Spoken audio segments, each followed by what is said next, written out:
Income Foundation, the Equity Foundation, to be able at least to make it easier for them to be able to access. In reference to our trainees, to our trainers, we have managed to move them to the Teacher Service Commission, where they were before, and we have recruited over 3,000 trainers, and we have trained most of them, if not 100%, on pedagogy and towards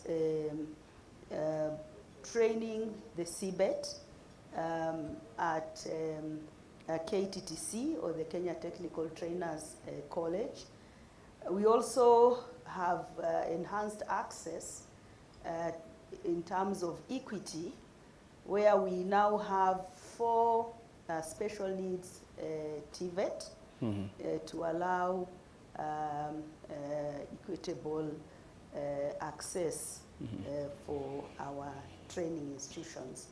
We also are working very closely with the industry to ensure relevance. Most of our training institutions right now, they have established industry linkage liaison departments or offices, where now the industry is informing curriculum development, placement and training for both our trainers as well as our trainees. Okay. Ultimately, therefore, the reforms is for us to be able to provide skilled labor with competencies that are relevant to the various industries. All right, thank you, PS, for really highlighting the major reforms in the sector. I think one of the things you mentioned was trying to coordinate with the labor market and the industry. And I think the reality with the TVET space is that TVET does not train for its own consumption, but it trains students to be consumed by the labor market and the industry. And maybe just want to throw in a question to the industry, Bwana Wambua, who is also with us. What is your experience with the TVET trainees coming to the industry? What kind of cooperation and relationship are you working with the TVET institutions? Yeah. Thank you very much, Gideon, and PS and all of us. Yeah, I think just like the PS has said, it is true that the industry has actually also been part of the TVET reforms. There has been very well, entrenched consultations with the Ministry of Education, and generally, specifically the TVET subsector. And there are several ways that the industry has participated. One is what the PS has mentioned, that the industry sits in various, for example, sector skills councils at TVET CDAC to be able to inform development of curriculum. But we also, through the industry advisory or boards or the industry liaison offices at the institutional level, we are able to cooperate with the TVET institutions as companies in several subsectors. So I think that has enabled us to participate very well in informing the reforms, but also in benefiting from the products that are coming from the TVET institution, that is the graduates.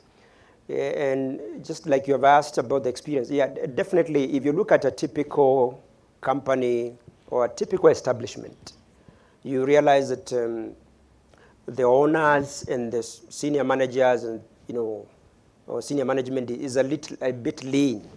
So the bulk of the human resource is actually at the lower level, technical and support staff.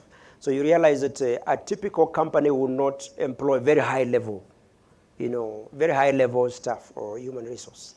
Therefore, a lot of, irrespective of which industry or which sector you're talking about, the percentage of technical human resource is a bit higher than senior and managerial. And that therefore means that the industry absorbs and looks forward to absorb a lot of TVET graduates.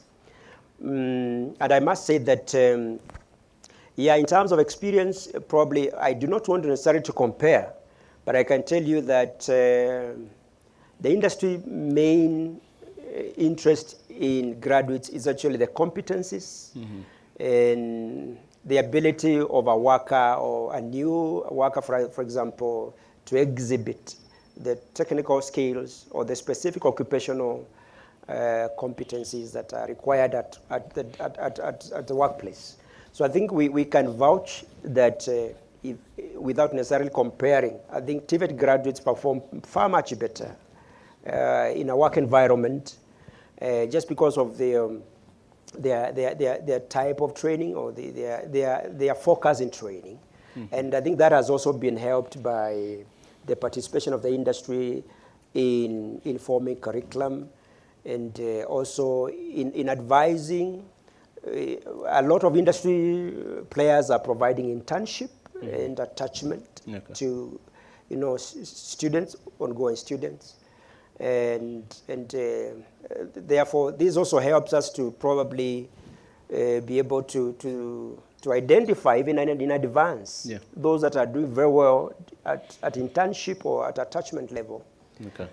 Probably they are absorbed, and some are even being given job offers way before they graduate, just because they've been able to demonstrate competencies during their attachment. So I think we are hopeful, and I think there is hope in the reforms that are going on. We just want to continue and hope that we go the long haul. Thank you very much. All right, thank you, Bwana Wambua. I think, a very important thing you have highlighted. And I think when you look at, because today we are really looking at launching the communication strategy, and the perception is what we are looking at trying to change. I know one of the conversations that has always been out there is, yes, my son or my daughter, got a grade that is below C+, and therefore I think I'll just take them to a TVET institution. Already, is that a perception issue? And maybe I want to bring in the chair of Kati, Madam Glory Mutungi, on this. What are some of the things that you are doing as an institution to be able to, position TVET not as a fallback plan, but as an alternative pathway? Thank you, Peter and Madam PS.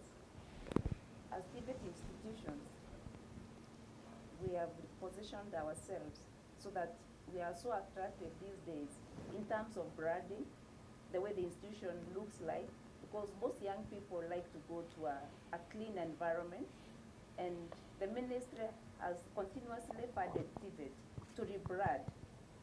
Like the PS has already stated, there is a lot of funding in infrastructure development. You realize that young people want to go to a place that they can identify with.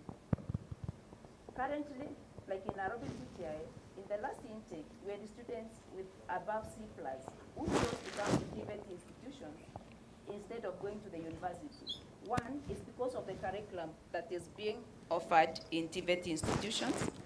The curriculum is responsive to the industry, unlike maybe other institutions where they thought if they won't go there, they would get jobs. Right away, the TVET institutions are offering curriculum that is responsive to the industry. And we have seen a number of trainees who have achieved C+ and above choosing to come to TVET institutions to do engineering and medical programs, which assures them of getting a job or even employing themselves out there. The ministry has also reformed the curriculum. Initially, we were training what we call mass production. Now we are training for the industry, as we have heard from the chairman of Joakali sector, that the industry has been involved in curriculum development. So we are responsive to the needs of the industry, and the public is getting to know this. I'm very happy we are talking about communication strategy. Are we informing the public what is going on in TVET? Most of our institutions cannot afford even to advertise in the newspapers or the television. And this is what we are looking for, to tell the world what we are doing in the TVET institutions, what programs are available, and how are they responding to the needs of this country. And this is being done through the ministry. You have already heard that the ministry is looking forward to having a TVET institution in every constituency. Again, accessibility. Now, we cannot complain that we don't have TVET institutions in this country and well equipped. So I can say as the chair of CATI that the ministry has done enough to make sure that there is advocacy in terms of creating awareness, but there's still a lot to be done in terms of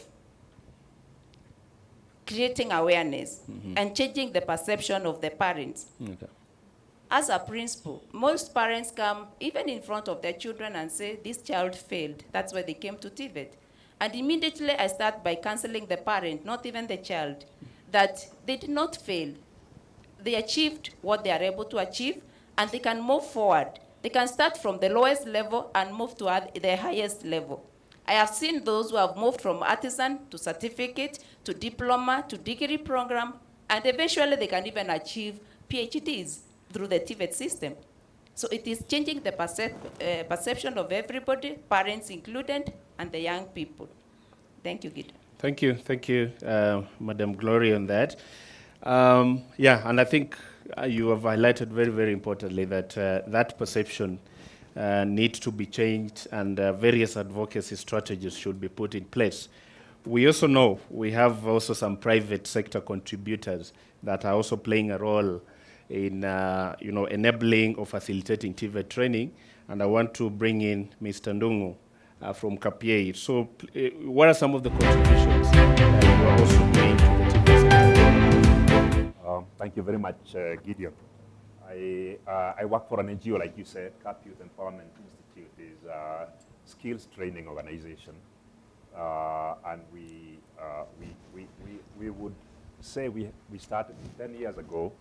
We started where quite a lot of us now are today, in the demonstrating demand-led skills training that involves the private sector directly in design of programs and delivery of programs. And for me, this feels very good that we are here, that we are actually launching a strategy that is going to communicate how far we have come in reforming the TVET sector and how important that is. But I think it's very important that we don't stop here. We have made good progress, yes, but I believe our ultimate success is not in the reforms, it's not in the strategies, it's not in the communications programs that we develop. It is in the benefit that our young people get from the work that we do. I think that ultimately that's going to determine whether we are successful or not when history is written about us. Right now, what I'm seeing are trends, a number of trends. In fact, they have been accelerated by the COVID pandemic. One in young people preferring technical education even to academic degree courses. We saw that last year. We have seen a massive change this year. The PS has mentioned about the increase in enrollment. Very soon we'll be graduating way more than 1 million young people from our TVET sector, and I think it's important that we learn from history. There are some good things about TVET because I believe that change is going to transform this country, maybe this region of Africa. But there are also challenges. You remember way back 20 years ago or so, there was a similar, fairly disruptive, very ambitious, transformative policy decision by our government to make primary education free. And that changed many, many things. One thing it did, which is going to happen today, I predict, it created a wave of young people as children were enrolled in school, and the communities, our communities started demanding access and quality. And 7, 8 years later, we had this large number of young people who were now pouring into our unprepared high school system and tertiary institutions, and that caused all sorts of problems. We are still trying to deal with them today. I believe the same wave is going to happen here, but the young people will not be pouring into the tertiary institutions because TVET is already tertiary to be in the labor market. And I think it's very important to ask ourselves, if we train 1 million young people, where will they go? In my opinion, there's one piece that we are missing, and Mr. Wambua mentioned it here. It is true that our reforms have opened a door for industry to be part of this exciting change that we are seeing. And I think that's really important. But we haven't gone far enough. I think we are still being tokenistic in as far as talking about involving the private sector is concerned, because we never used to do it before. You were working in silos. You train young people, you hope the employer likes the young person. I think this has to go even further, beyond just asking them to be participants in the sector advisory committees that are responsible for designing and approving our curriculum. I think it's important that we also give the private sector a role in the governance of the TVET system from the top to the bottom. I think it's very important. After all, they are the consumers of whatever it is we are cooking here. I do not think it's enough for us to say that we will cook for you because we are the specialists and you better like it. It's not enough. Absolutely. I think we need to go further. I would actually hope that maybe the next challenge our government is going to take up is the creation of a national skills council driven by the private sector that actually stands and tells us these are the skills we need. If you offer anything less, we are not interested. Because they are the ones who are struggling actually when we send them half-baked students or half-baked interns or half-baked employees. So yeah, I do agree, and I want to commend everybody who has been part of this journey, but I think it has just begun. Thank you. Thank you, Bwanandungu. And I mean, very, very strong sentiments there that the journey has just begun. And Madam PS, I think looking at what has been mentioned greatly as we started this discussion is part of the industry. Are there any plans to really integrate the industry into the TVET system? What is the government plan with that? I first of all want to agree that as far as TVET is concerned, the journey has just begun. We have heavily invested, like I told you. For example, if you look at infrastructure, the government has invested over 80 billion. When it comes to the equipment, we are at 27 billion. And when it comes to capitation, we are almost at 12 billion. And when it comes to Higher Education Loans Board, we are about 10 billion. So Gideon, this is about over 120 billion that has been invested in the TVET sector since 2013.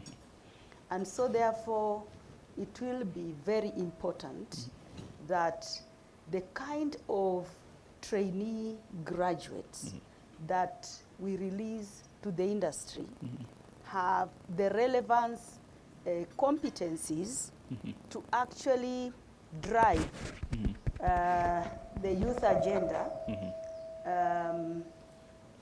to the next level. And how can we do this? We have to involve the industry. They are the consumers of this product, and they are the ones who are going to reshape our reforms even further.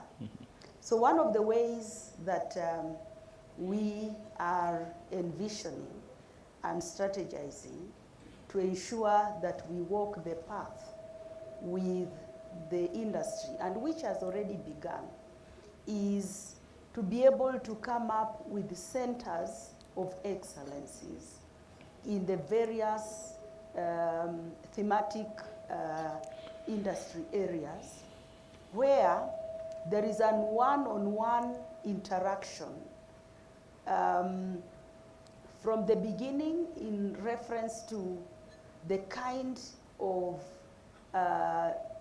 trainees we bring on board.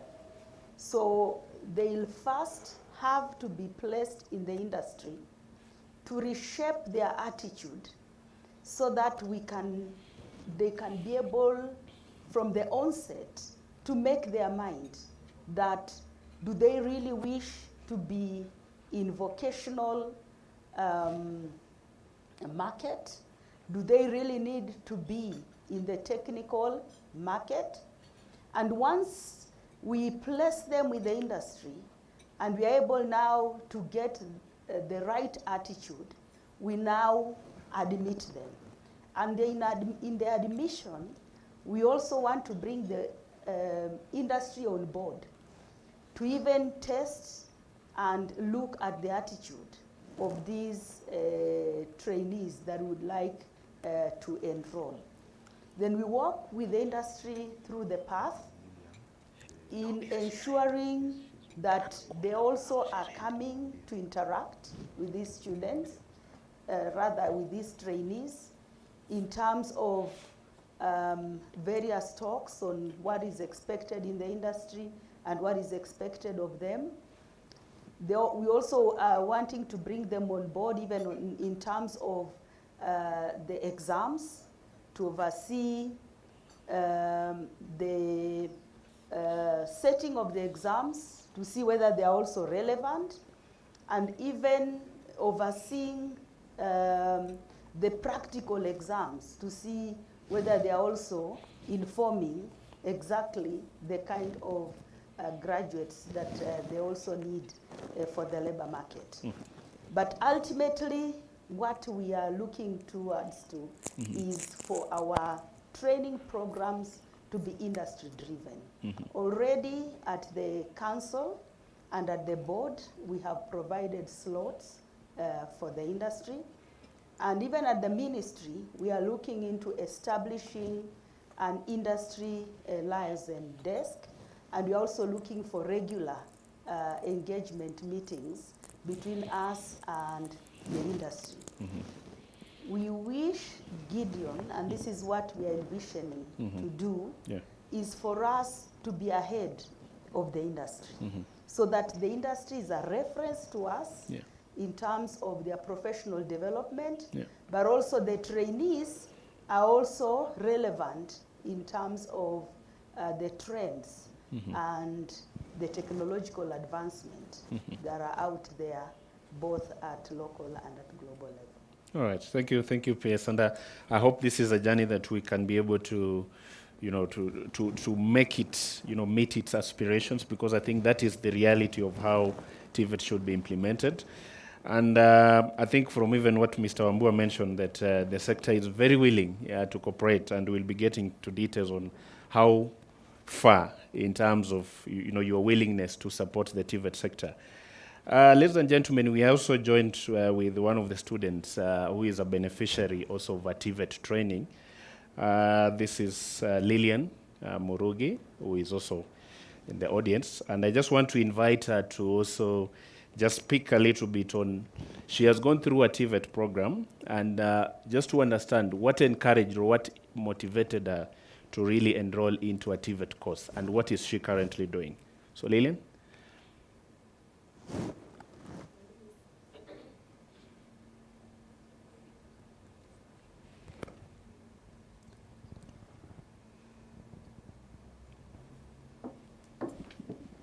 Thank you. My name is Lillian Murugi. I am an automotive technician at Simba Court Motors, working at a heavy commercial division that is Fuso. What motivated me to do a TVET course? Because TVET course is like you are learning while you are still working. It is giving me a lot of time to learn in the industry and to know about the technology, as we all know that we can be in school like for 10 years, and then you have been learning about something, and then when you come back to the industry, it is whatever you have been learning it is an expired document that you have learned. But for the TVET, it's like whatever is running in the technology, it is what you are working with. So it is helping you to be like on the market. You know what is in the market, and you are learning what is in the market as the technology is growing. And what encouraged me most is, for the student to be working and getting paid when you are on your first term of school, it's nice because you are able even to pay for your own fees. Because you are in an industry part-time and you are on the school part-time. So whatever you have been paid, you will be able also to use it to learn more in school. Yeah, thank you so much, Lillian, for that. I mean, yeah, very commendable. And I think, yeah, Lillian has highlighted, with this kind of cooperation, when we work closely with the industry, I think there's an aspect of also financing that she has also mentioned, stipends, and she has clearly stated it, that she gets excited because she's also able to cater for some of their needs. And just going back to Mr. Wambua, what is the willingness? Because when you talk about contributing to TVET, as the consumers, there's also that there should also be some kind of probably some effort to also contribute financially into the TVET. What is the willingness of the industry to support TVET in that perspective? Yeah. Of course, once again, thank you very much. Let me say that, of course, for the private sector and for industry, the bottom line is of course, is profit. I think is all about whether you are able to, to meet your business objectives, which is basically make profit. But in terms of supporting, maybe financing or co-financing or contributing to the TVET, there are two things that, of course, that must guide that kind of a decision. One, it is a strategic decision. It is a strategic business decision that an industry player would make. And one is the law. I think the issues of course, we know what the Employment Act says. We know what provisions are there for students that are on attachment or on internship. But I think the industry is willing to compensate and to pay for a service. Mm-hmm. I think when we have a competent graduate, a competent student, definitely stipends are there. But I think we have industry players who can go out of their way to actually go an extra mile, mm-hmm. depending on your performance at your workplace. But let me say that in terms of cooperative training, we do not have, of course, I don't know whether we have a policy or even legal framework for that. We do not have. So there are pieces and piecemeal attempts and initiatives, more of innovations to see how industry and TVET can work. But I think just like Mr. Ndungu mentioned, the goodwill is there to see what can be done, to create a clear framework for TVET and industry cooperation, mm-hmm. which will even bring in the issue of funding. And I want to give an example, a particular example actually. We have been participating in a program, a World Bank funded program on youth employability and job opportunities called KEOP. And just about 2.5 years ago, because there's training and there's also employability or linkage to employment. I met a HR director who said that, and this is I don't want to mention the name because I don't know whether they will allow me to do that, but it's a player, a big player in the hospitality industry, that says that they had been willing to sponsor or to create the human resource they require for their company because it is not available. Actually, they said that the one that they had was poached by their competitor. Mm-hmm. So they had to go to a TVET institution, and this is PC Kinyanjui. And I asked the HR director, why did you have to go to PC Kinyanjui? He said, because I had employed one who had come from there. So I mm-hmm. thought probably going back there I could get another, mm-hmm. like the one that I had. Yeah. And the HR director said I had to sponsor, actually identify 3, no, not 1, and watch and even mentor them up to the point they graduate so that I'm able to come and employ them. Mm-hmm. And they said, she told me, she was a lady, she told, I was willing to go out of my way to even make a contribution so that I get the kind of product I'm looking for. So it is, the willingness is there. I think the framework needs to be put in place. And with the reforms that are going on including what Mr. Ndungu has just mentioned, even getting involved at governance and decision making so that we can influence even the strategies at the institutional level. The overarching policy framework is there, the legal framework is there, but I think at the institutional level is where we also need to participate so that we can have actually institutional level partnerships, because I think when we see that clearly defined, then investing becomes easier and putting money, because we are able to see how we'll get a return on that investment. Okay. Thank you very much. All right, thank you. PS, maybe you want to add? Yes. Just allow me also to just respond in reference to the cooperative training or the dual training. Just like he has said, it's been happening, but again, also in a very unstructured and a very uncoordinated manner.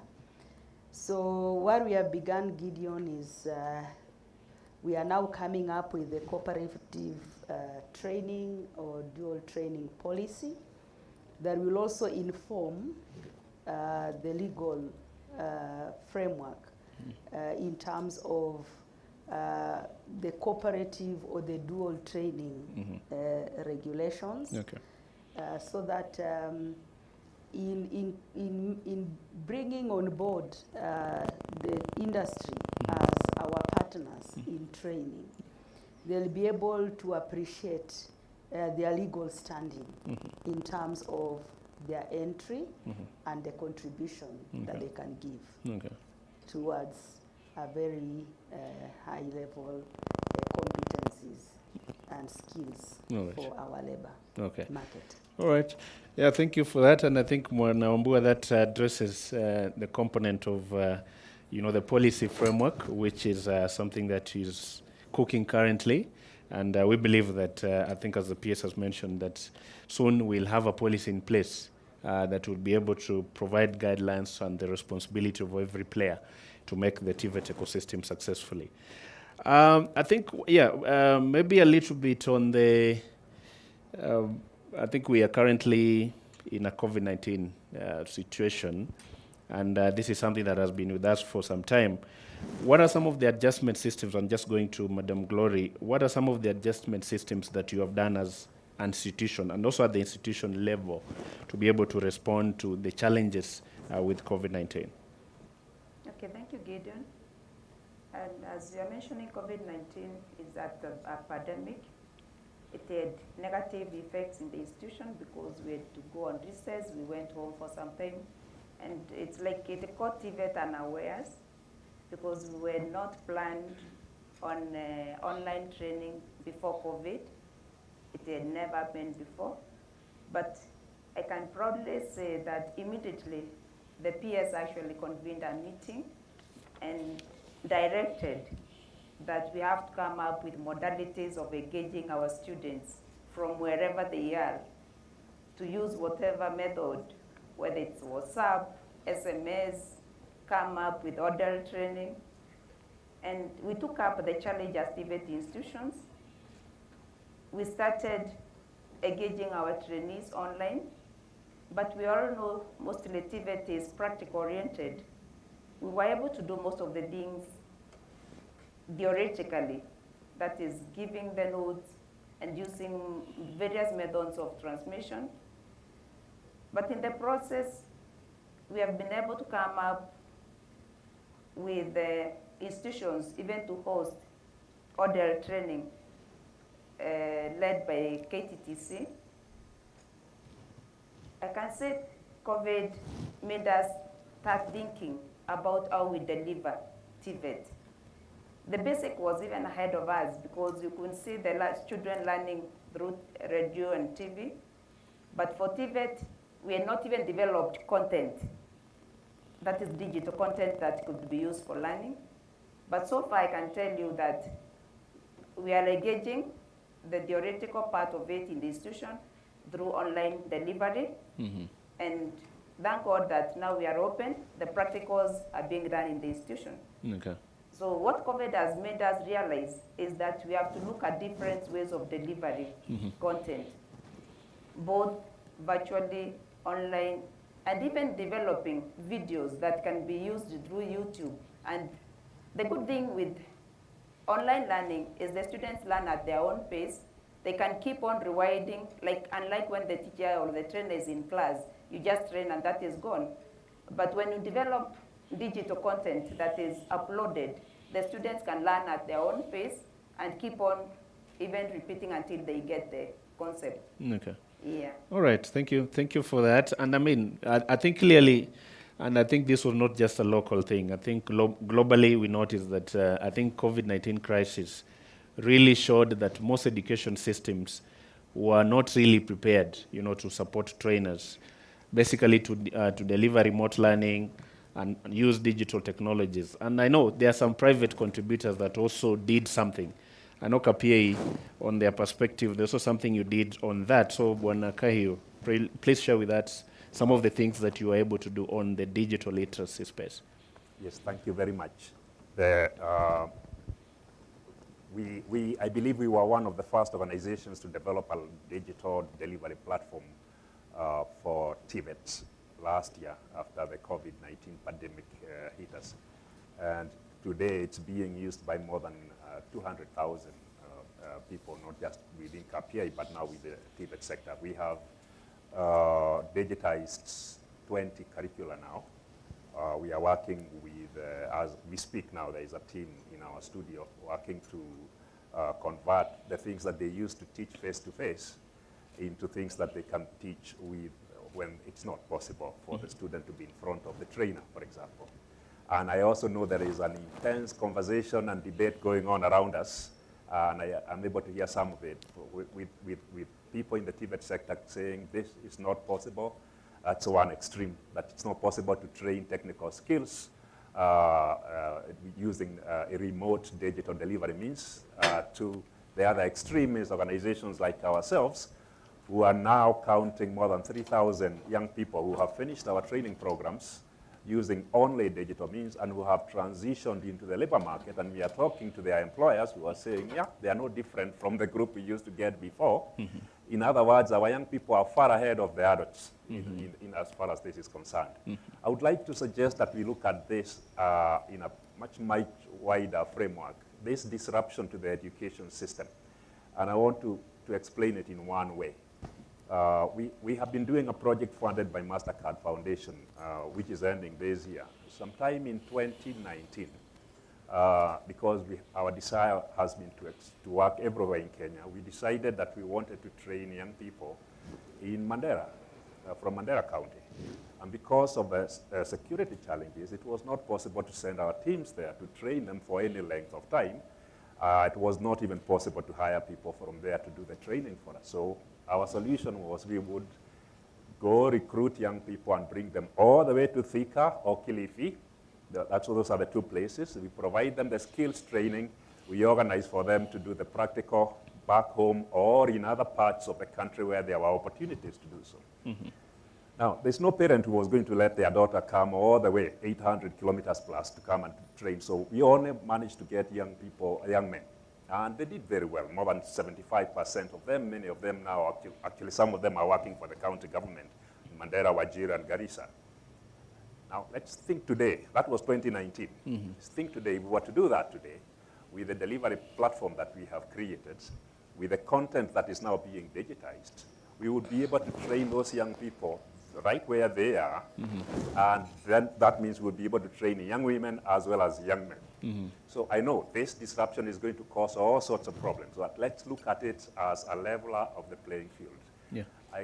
I get very excited when I imagine the kind of things that we can do with this change of perspective, but with also these tools.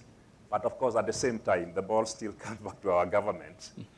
We wanted to train young people in Mandera, the very first problem we have. And we are having it now because we are training young people in Turkana, and some of them are having the same problem, is access. They use telephone, yes, we give them smartphones, but the bundles are expensive where they are available. I know that our current government set themselves a goal about 8 years ago to make sure there was electricity in every institution that does teaching, every primary school and every secondary school. And I believe that has been achieved.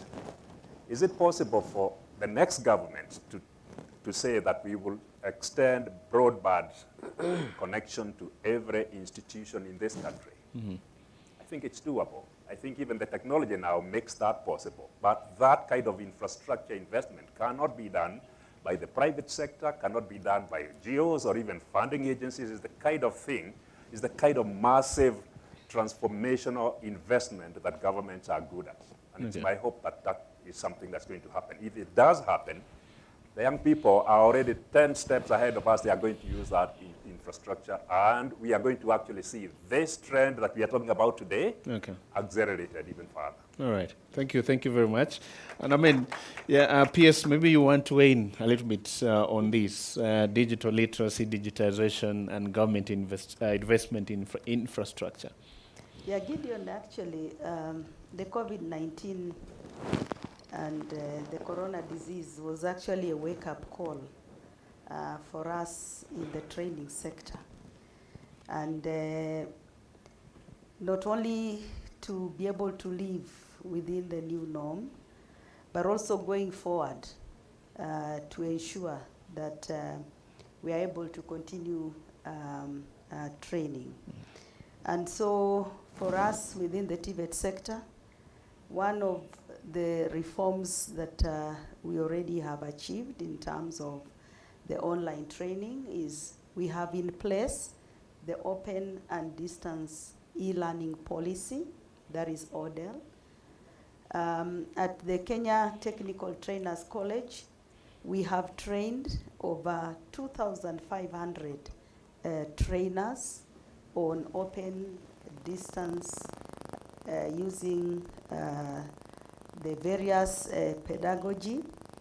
We also are digitizing our content to also include the practical training with clear simulations to allow our trainees to be able to learn anywhere and anytime. And I believe this is what now is going to help us going forward to even increase our enrollment. We are committed to ensure that the online training is highly practical.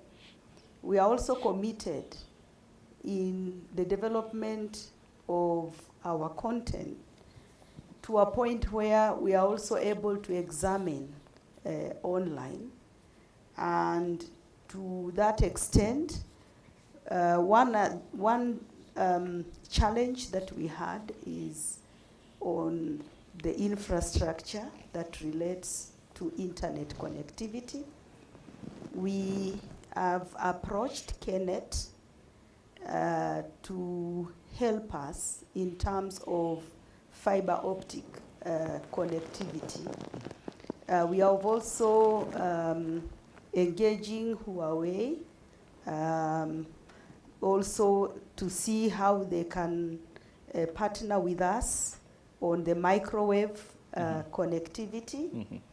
And Safaricom, during the online training that was being provided for by our technical training institutions, they became also a very big partner in terms of giving concession to our trainees for the internet bundles, and they were able to lower it to ensure that is affordable.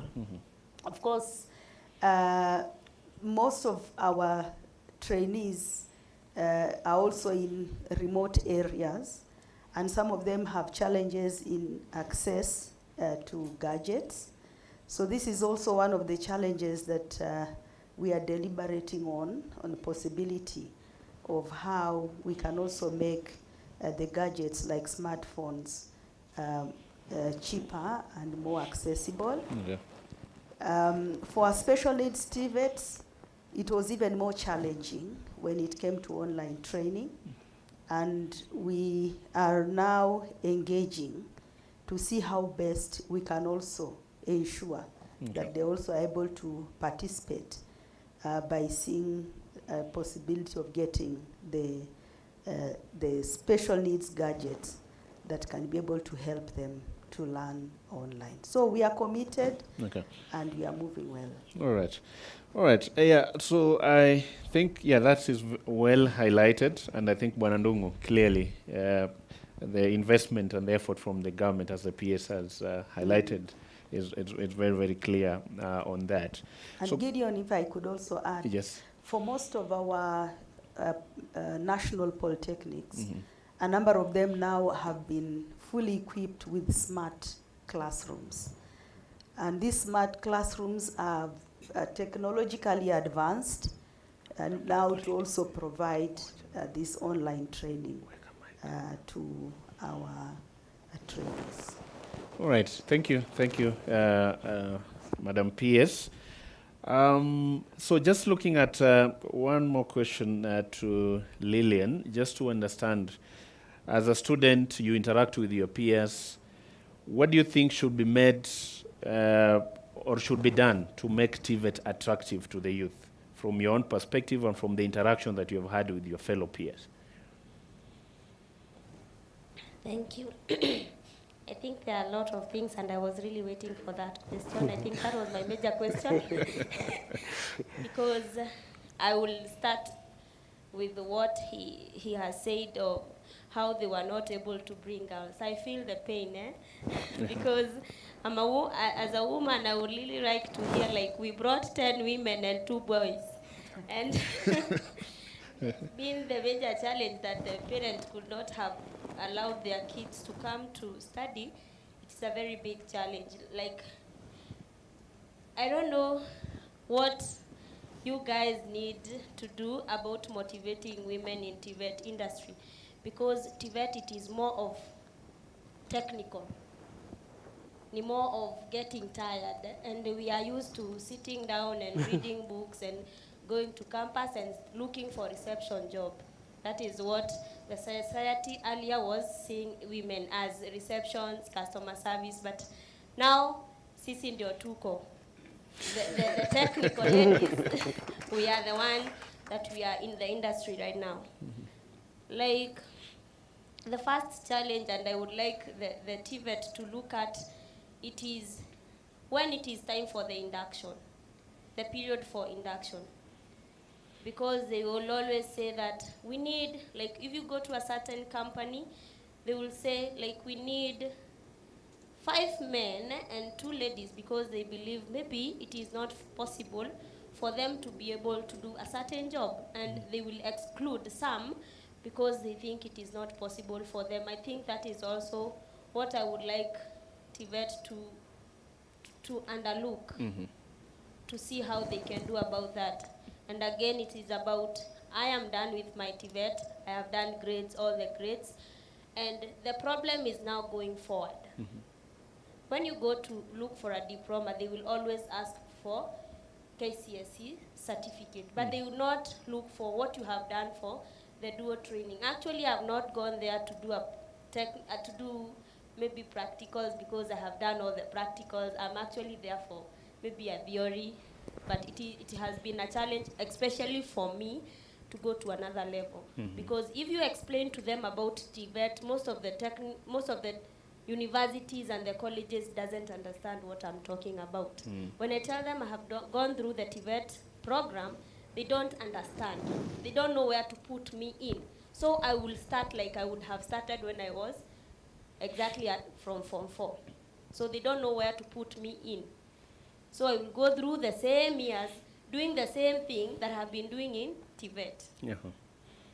And again, what I would like to urge is, like this time of COVID, I'm from St. Kizito. I'm an alumni of St. Kizito Vocational Training, and the challenge is that company now are pushing away. I've started pushing away the students, the interns, because of the COVID situation. How are you coping with that? Because if you are only training, but when is the time for induction? The companies are like, we have COVID, we are laying off, we don't want this, we don't want this. So you guys, what are you doing about that? I have seen it happen, and I have been into many meetings. Like, that is the biggest challenge, because we don't know, we have to learn to live with COVID.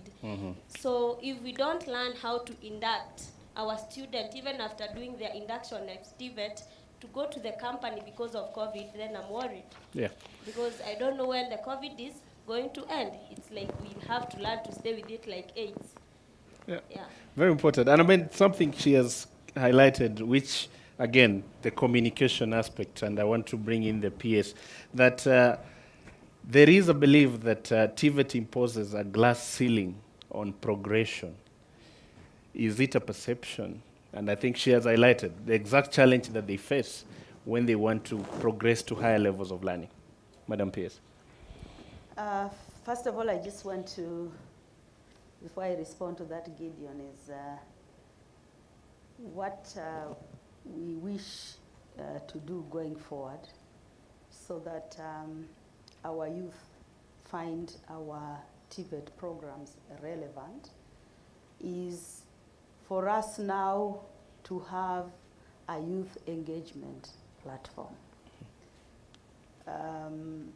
Even as much as the industry is the consumer, the youth is also our consumer. We need to get to know what are their thoughts, what are their expectations, and what they feel is more trending in terms of the industry needs. Because they know a lot. A number of them are on internet and are able to scan and appreciate where the industry is moving. So that's one going forward. In terms of encouraging women into our TVET programs, we have now begun a forum. We are calling it Women in TVET. And in this forum, we will endeavor to do a lot of mentorship in our institutions, especially the female trainees. We'll be having engagement forums where we'll go out there in the village, bring the girl child, and be able to let them understand and appreciate that these technical and vocational jobs are not just meant for men, but even as much for them. Let me get your question again. So TVET imposes, there's this belief that TVET imposes a glass ceiling. There's no progression to higher levels of learning. Yes, that's a very important question, Gideon, because we all have come from backgrounds where if one of us during our learning process went to the vocational or the technical training institutes, we were regarding to them as failures, or we are regarding them as failures, or those who are not able to make it within the academic circle. And now what we are trying to do is to unbundle this so that we now make TVET as a pathway to education. So that when a pupil drops at class 8, he or she can be able to access a village polytechnic, and in the process be able to, through credit transfers, get into the next level of our training institution, up to the National Polytechnic, and end up to do a graduate course at the university, or undergraduate course at the university, and even up to the graduate course, so that we give hope to this young student out there that though it might take you long to be able to reach up to the PhD level, but you can begin from that level of our TVET institution. And if we got others that will drop out from the Form 4 level, we also can take them through the same process, and they end up also at the university. Okay. So already there is a team at the ministry that is deliberating and engaging and strategizing to be able to come up with a TVET as a pathway to education policy as well as strategy. Okay. And probably in about 2 weeks or so, they should be able to give us the first draft. Okay. And in that way, then we'll be able to rebrand, Okay. and we'll be able to reposition, and we'll be able to tell Kenyans that, and this is what we're also telling Kenyans, that none of our school age growing child should be at home. Okay. They are either in primary school, or they are at our village polytechnics, or at secondary school, or at our technical training institutions, or our national polytechnics, or at the university, or working. All right. And we have provided that platform. All right. Thank you, Madam PS. Yeah, of course, we always limited on time as usual. But before we wind up this panel discussion, I also understand there's a question from the audience, which I would like to pick right now. So I hope you have the mic with you. Yes. All right. Hi, good morning, everybody. Good morning, panel. My name is Miriam Beatrice. I am from Emerging Leaders Foundation. I am a very passionate champion for women and young people. And I have 2 questions, and I will frame them one is about inclusion, and the other one is about pathways, something that has been talked about. First of all, as we talk about inclusion, just as a by the way, I personally and strongly feel that Lillian should have had a seat at the high table, at the decision-making table. Yeah, I just want to know, we are talking about young people and she's not up there. I would want to know why. Do we have a valid reason? She's really done amazing. I mean, come on, guys. She's really done amazing. And speaking of inclusion, I happen to take part in the TVET blueprint research that had been going on since last year. And part of the things that came out really strongly, and I had a chance to visit a couple of TVET institutions in Kenya, is lack of specific, gender-specific, PWD-specific, marginalized community-specific policies at the institution level. And you know what this leads? This leads to programs that are not gender-specific. This leads to programs that are not PWD-specific. This leads to programs that are not specific to marginalized, to people, to trainees from marginalized communities.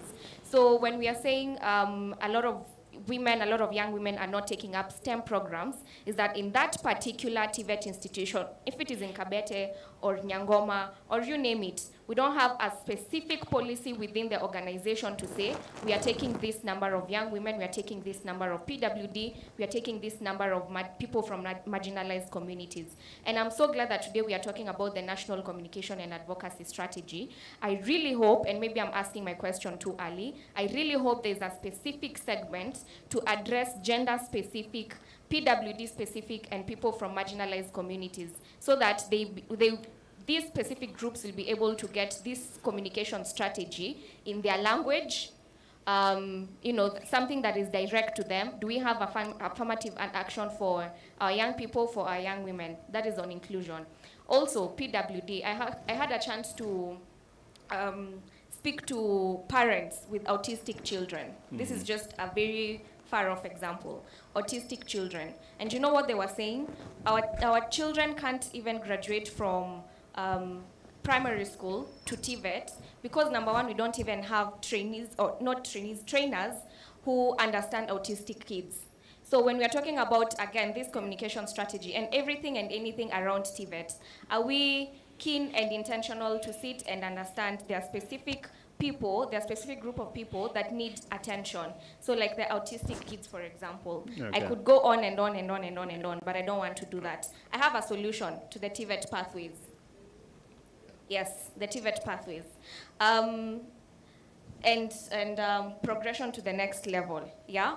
So, I mean, all of us here, who was talked to about when we were in class 7 or class 8 and given an option of TVET being, you know, an alternative pathway. So if we do not take this communication down to these kids from primary school and telling them, yo, you guys, there's an alternative pathway to your career, it's not gonna happen. It will not be attractive to our young people. So if we are waiting for them to actually get to campus, to high school, and then after Form 4 now they have to figure it out, they won't figure it out. We have to take this communication as an alternative down there from primary school. I hope that happens.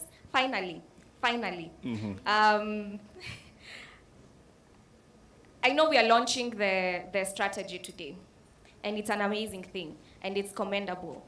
But if we are just gonna launch it in a 400-page PDF, no one will get it.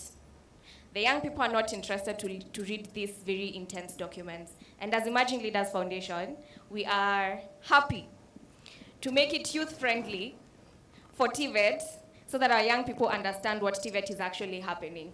And what the amazing things that are happening in TVET sector. But as long as it is, as usual, documented in PDF, Wordy, no young people will read that, I'm sorry. All right, your question is clear. Very good question. Thank you so much for that.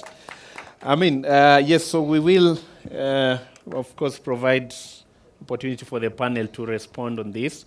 This is a question on inclusion, SNEs, and seeing the PS take note of that. So, but before that, I want to go to Madam Glory, especially the issue on inclusion and PWD's gender-specific approach. What is happening at the institution level, and probably as you give your final remarks on this? Okay, thank you, Gideon. I have been touched by the question of that young lady. In TVET, we have already 4 TVET institutions in the country that are addressing purely PWD. That is Machakos for the blind. We have Karen for the deaf. We have Nyangoma, where we have several PWDs, and Sikri in Western Kenya. And I don't know whether to say that they are not enough, because they are only 4 in the whole country. We need more, and I'm sure the ministry will address that. But more of it is to integrate the PWDs in the regular institutions. What we require is technology. For instance, those who are not able to see, they require specialized equipment like computers that they can use to learn. It all goes back to investment from the ministry, because we require a lot of technology to address their needs. She has also talked about autism. We also require to retool our trainers, because the regular trainers will not be able to deliver to some of the young people with other special needs. So we have institutions in this country that are channeling out trainers who can address the PWD, but still a lot needs to be done, especially on infrastructural investment, so that we can be able to address these challenges. But I can say we are doing something about it, because already we have TVET institutions that address purely the special needs trainees. I think I can leave the peers to add to that. All right. Yeah, thank you. Thank you so much, Madam Glory, on that. Before I come to the PS, I want to get Bwana Nyamai, your inputs, probably from what has been shared by the student Lillian, as well as part of the questions that were asked. Yeah, thank you very much, Gideon. Maybe I want to just comment and on what Lillian said. I think she mentioned the challenges that TVET or students that are facing. She also mentioned probably where the industry and the employers or companies are involved. Yeah, I think the issue of COVID is affecting all of us. If companies are scaling down and probably they are not able to offer opportunities for either internship or attachment or even employment, I think that is something that we have to bear with each other to see how to work towards recovery and therefore continue to offer the best we can as an industry and employers. So the issue for me is that I think the rebranding that is going on, within the subsector across the board is going to benefit all of us. You're right. You said the dual training is not very even the industry is not very. We have the normal. For example, you look around HR manuals, employment processes. It's either you have this level of qualification or this. So I think among the industry, it is also not very clear. If you bring a qualification that it looks like combined, it's not clear where it is. So if you look at opportunities that are being advertised or being offered, it's either you require this competence or you require this level of qualification, very clear and specific and direct. And I think as a job seeker or as a potential employee, whatever qualifications you have on the table when you're negotiating or being interviewed, we are just looking at whether you understand the work that is being offered and whether you have the competencies. Of course, so the qualifications and the training process is just an added advantage. I think you have a background as you come. But probably just to comment that maybe something that the PS may also probably mention, the issue of progression, career progression, the issue of progression in terms of academic, further training or elsewhere is an area that is being addressed in a wider scope of, the qualifications generally, the qualification frameworks. So irrespective of whether you came through the normal basic traditional known or whether you joined the TVET pathway or whether you even never went to school at all. I mean, there are people who have never been to school, like in the Juakali sector, or they dropped out at a very, very lower level of education, but they are out there and competent and able to do, to deliver at a workplace, at a worksite. So I think in a wider way, apart from necessarily the TVET subsector, the issue of recognizing prior learning, because you're saying you had been in school, you had undertaken some training, but then they are not being recognized for you to be given an opportunity to go to the next level. I think that is being harmonized, so that irrespective of where you went to school or never went to school, if you have been able to have competencies and you can demonstrate, then they need to be recognized and be visible so that you're given an opportunity to do what else you want to do in your dream. I think that is what I can say, and we are participating in that as industry. Industries are the people who can easily recognize a competence. Industry is the people who can easily pick somebody who is able to do something. I know in education training, somebody can assess you, examine you, and give you a certification. But when you go to where the rubber meets the road, that person is able to help you to even make an assessment whether you actually have the competencies or not. I think that's what I can say. But there is hope that all the learning that you may have gone through, whatever format, need to be harmonized so that you don't lose out and you have not been wasting your time to have gone through a training program that probably is not giving you an opportunity going forward. Thank you very much. Thank you, Bwana Jamai. To Mr. Ndungu, what are some of your remarks based on what has been shared by the trainees? Maybe two quick things. First one is the speaker who spoke from the floor about why is Lillian not sitting here with us? I asked the same question. I believe that's a lapse. I don't think this conversation will go very far unless we are also willing to hand over the baton to the young people, because this is about young people. And so for the young people in the room, I hope you accept my apology. I can't apologize on behalf of anybody else. The second one is the point about making our strategy reader-friendly, youth-friendly. I think it's absolutely important that we do that.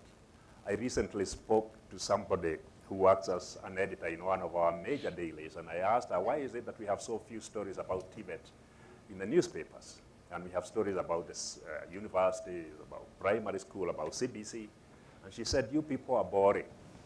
Your stories don't carry. That's what those are words. We are boring. I don't quite think we are boring, but I think we need to start by taking that as professional advice. That maybe the next step after we launch this report today is to get storytellers and to get maybe young people to come and help us to craft this in a popular way that will appeal to those that we want to reach. I don't think it will help if we take this as a beautiful, well-bound report and take pictures and then put it on the shelf somewhere. Okay. It would have been a terrible waste of effort and also a terrible waste of opportunity. I'm not saying that I have a solution to how we can craft the stories. One thing I can tell you is I have been involved in this sector intensely for more than 10 years now, and there are stories to tell. You have seen some of them during the COVID pandemic. Some amazing innovations from our TVET institutions. Everything from oxygen for patients to beds to the masks that we are wearing. Somehow the people whose job is to tell those stories on our behalf are saying we are boring. What we need to do, I don't know, but I throw the ball back mostly to the young people now. You are the owners of social media today, the most powerful tool for communication available, or maybe in history ever. Yeah. All right. Let's take this now and make it not less boring. Let me say less boring. Thank you. Thank you, Bwana Ndongu.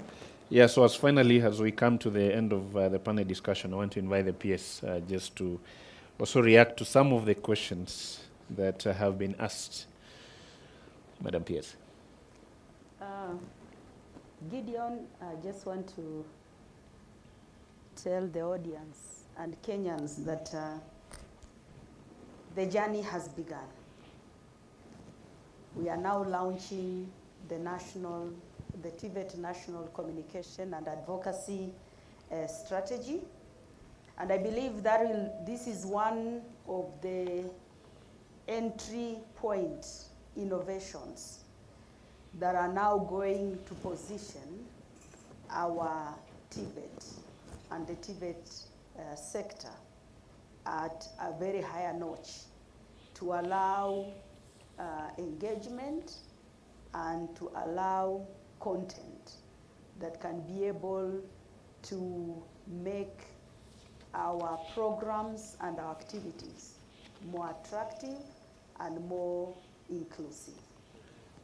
In reference to the special needs trainees, the PWDs, or the persons with disabilities, as it's been put, we are committed as government to be able to expand this infrastructure. Already, like you have heard, we have 4 special needs TVET, Karen for the deaf, Nyangoma and Sikri that is integrated, and Machakos for the blind. But we have challenged ourselves and we have said, even as much as we need to come up with these special needs TVET, it is important that the special needs trainees are able to learn in a normal and in a natural environment. So we have come up with a strategy so that all our national polytechnics and our technical training institute in their intake, they are going to purposefully and through affirmative action to ensure that in their recruitment and enrollment, they also incorporate the special needs and the PWDs based on the kind of infrastructure they are put in place to allow this. I just want to tell and to reassure Kenyans that we are committed to make TVET as a pathway to education. We'll continue with our sensitization and awareness, even up to primary schools, to be able to give our young men and young women an alternative to their growth and to their positive contribution to society. We also, in the implementation of this communication and advocacy strategy, we will make it as youth-friendly as possible. You will be able to see how we have integrated this in the strategy. We all know the youth are very advanced in technology, so we are going to advance our advocacy and our sensitization through the social media. We'll also make it interactive as much as possible so that our youth can also shape their own agenda in terms of their needs and aspirations, to be able to have them as leaders for today, as we mentor them to take up position going forward. We'll also go at grassroots, and we are engaging with the Ngao to go to barazas and take the message to the youth that all is not lost. The TVET are providing opportunity for enterprise development. So it's not just about getting into school for employment, but also to become employers. And that is how we are also going to bridge the gap for unemployment in this country and be able to manage some of the social issues that we are having because our youth are not engaged. We'll also make it more exciting because one of those that we are looking at is tracer studies, real case scenarios. How are our graduate trainees performing out there? Already we know of those who have been able to be big, coming up with big industries, and have employed in a big way. So we want to give hope, and we want to tell our youth that with the TVET, all is not lost. You can be able to be who you needed to be, so long as you are able to walk our path. We'll provide the mentorship, we'll provide the counseling, we'll mold the attitude, and we'll give you the skills to tie the nuts and the bolts. So that is our strategy, and that is our dedication to you, our youth out there. Thank you. Thank you so much. And there was no other better way to end this session. And thank you. I want to appreciate everyone. We have come to the end of our first part of this event today, which was the panel discussion. Thank you, Madam PS. Thank you, Bwana Ndungu from KPA. Thank you, Madam Glory from Kati and Nairobi Technical Training Institute, and also appreciate Bwana Nyamai from the Jua Kali Association. So with this point, we now want to transition to another part of the program, a very brief one. First, we're going to have a video interlude. I hope it has been set and ready.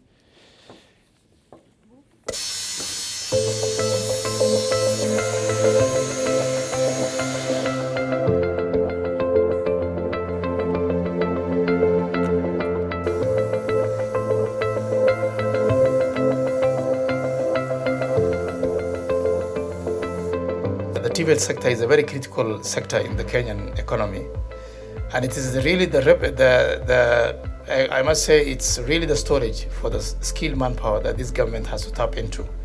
Government has established a lot of reforms within this sector to bring it at par to the international standards that TVET institutions have across the entire globe. We have a TVET authority that accredits and carries out quality assurances among the TVET institutions in the country. This is one of the major reform. Government in its wisdom also has moved in to create CDAC. This is which develops curriculum and carries out assessment and certification. CDAC is really a very important organ so that we can be able to know that our certificates and our accreditations and our curriculums are the best across the board.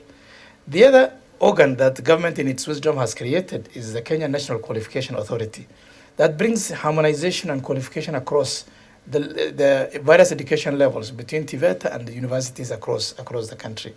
These are all reforms that have been brought so that people understand and get the benefit of TVET institutions. Opportunities are out there, information is not there, and therefore people don't know where to get this information, and that's why this advocacy is very important. And therefore, my message to the youth of this country is that go out and get skills. A time will come in the world where you will not be asked how many certificates you hold. People will ask you, what do you know? What skills do you have?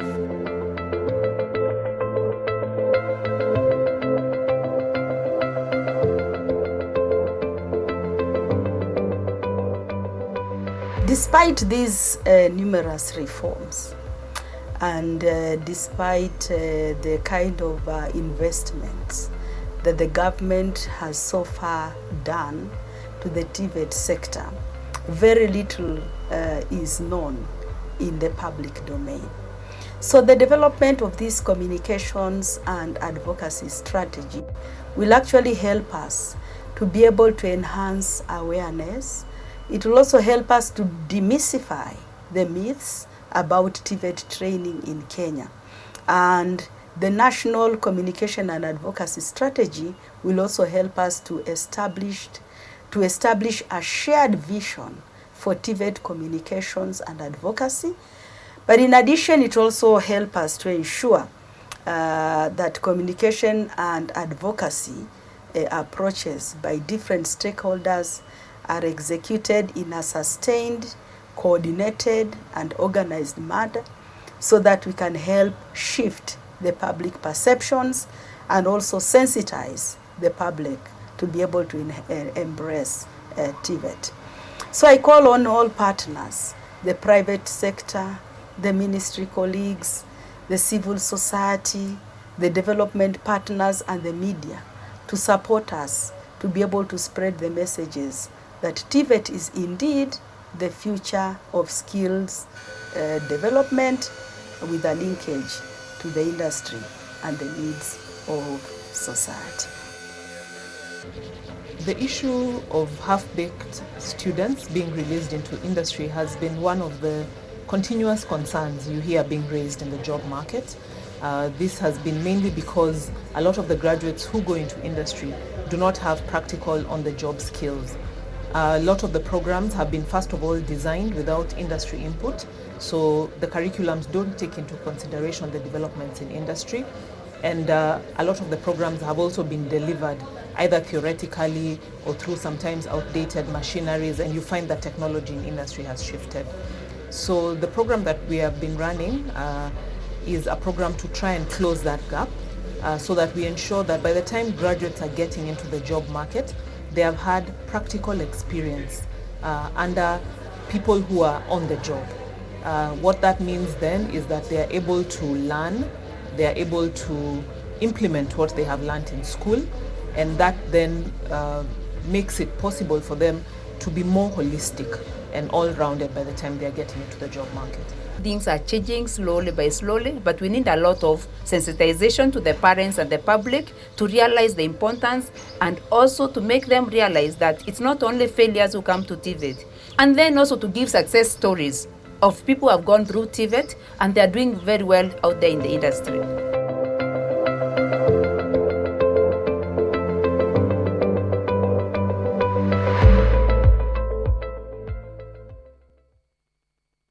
Thank you so much. I think the video clearly stipulates or clearly highlights the changing face of TVET in Kenya, which is really a conversation that we have been having, or we always have on a day-to-day basis. How can we be able to reform our TVET sector? So, ladies and gentlemen, as per the program, I would like to invite Brenda Odalo, who is the co-chair of the Joint Subsector Working Group, to be able to take us into the next part of this function. So, Brenda, karibu sana.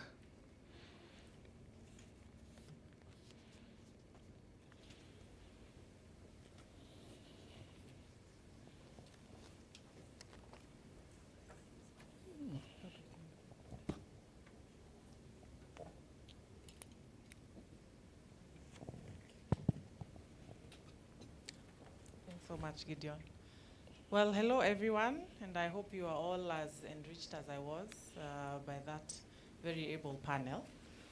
So to our chief guests, the CAS, Honorable Hassan Noor, PS, Dr. Margaret Mwakima, all Ministry of Education officials, my colleagues, the development partners, ladies and gentlemen, all protocols observed, good morning and welcome. So my name is Brenda Odalo, and I am the co-chair of the Joint Subsector Working Group for TVET and Youth Employment, together with Dr. Mwakima. And we are gathered here today to launch the National Communications and Advocacy Strategy for the TVET subsector. So this has been an undertaking for about 9 months when we started conceptualizing it. And I'd first like to begin this by thanking everyone who's been involved. So firstly, Daktari and your team at the Ministry of Education, thank you very much for facilitating this.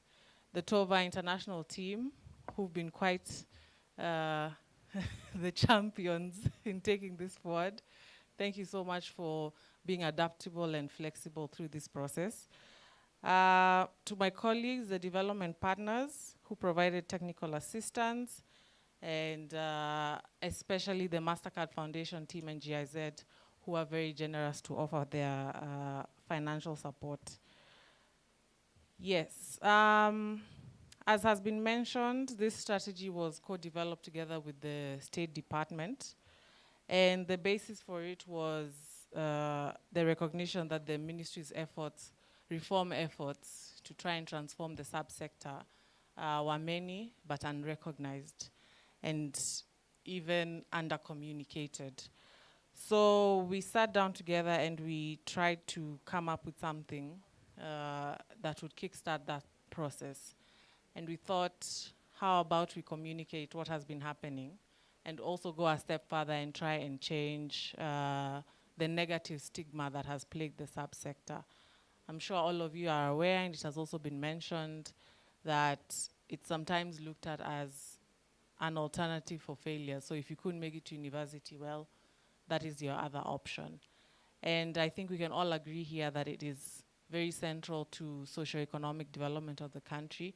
Kenya's own Vision 2030 wants us to be an industrialized nation. And without a skilled labor force, this is basically impossible. So that was the basis for developing this strategy. So as a first, it was also meant to be a first step that can be built on over the coming few years. And I must also commend the TOVA team for the work they've done. This strategy also has highlighted some important areas that can be worked on in terms of policy in order to attract youth. So what what more can be done in terms of outdated curriculum. You know, instead of having typical plumbing courses, what new curricula can be introduced in certain areas that the youth can be attracted to. Also, what can be done to adapt the mode of delivery in the institutions to engage youth in a better way. So congratulations to the TOVA team on that. So in a nutshell, in the short term, this strategy will seek to demystify the sector. As has been mentioned, there's a lot going on, but people don't know. And thank you very much for the insights for the lady who spoke from the floor. And in the long term, it outlines a plan of action to help change mindsets of Kenyan society at large. So without further ado, I'd like to invite the TOVA team, headed by Nimrod, who will take us through the strategy briefly. Welcome, Nimrod.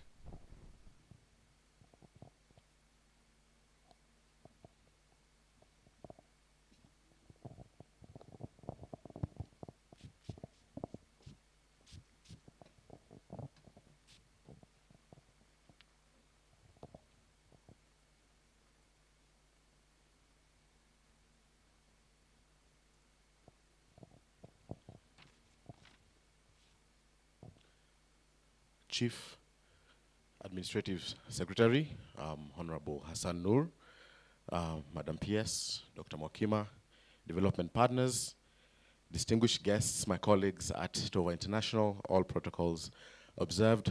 Good morning. I know it's a chilly day, but good morning.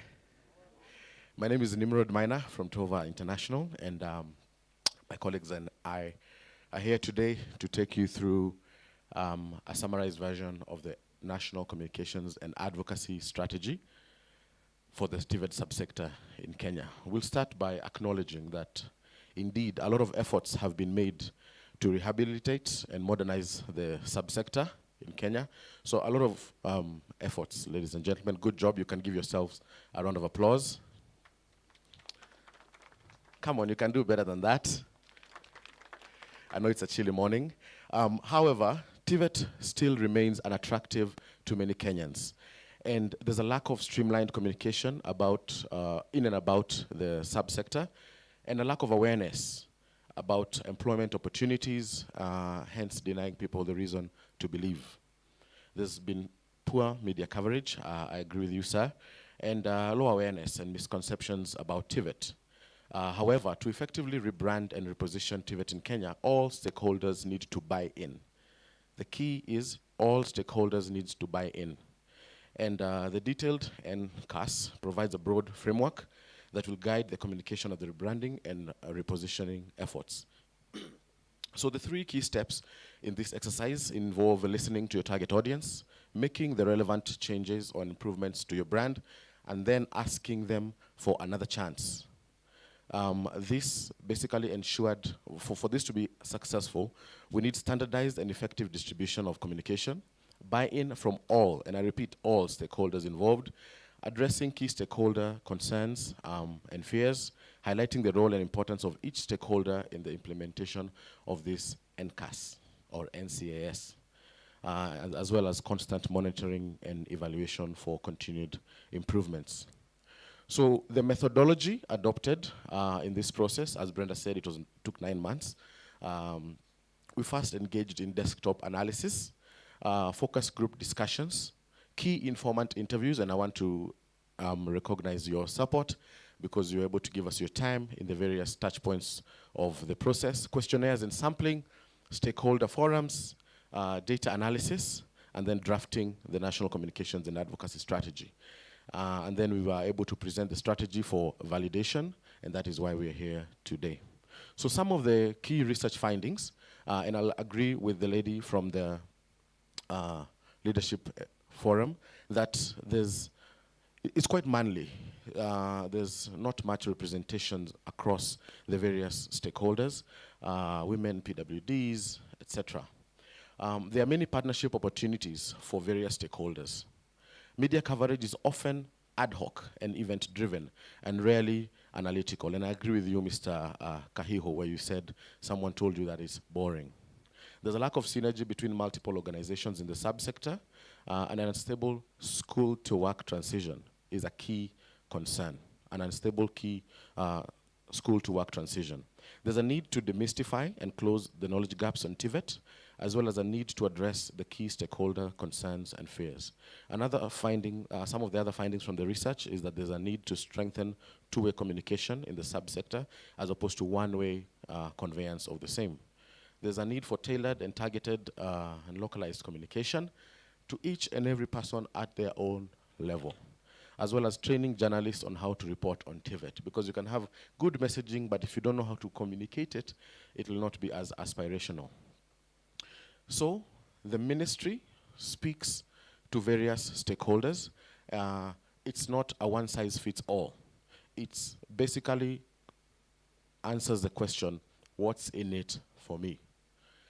And there are various audiences that we're targeting with this strategy and key messaging for each and every audience. For the ministries and the government institutions in TVET, we are answering the question or clarifying and demystifying that TVET provides a valid contribution to economic welfare. To the youth, we're telling them that TVET education is quality, relevant, accessible, and offers employment opportunities. One of the key aspects during the sessions is that we noticed that they admire all these great technological gadgets, German engineering, all those things, but they don't want to participate in the process.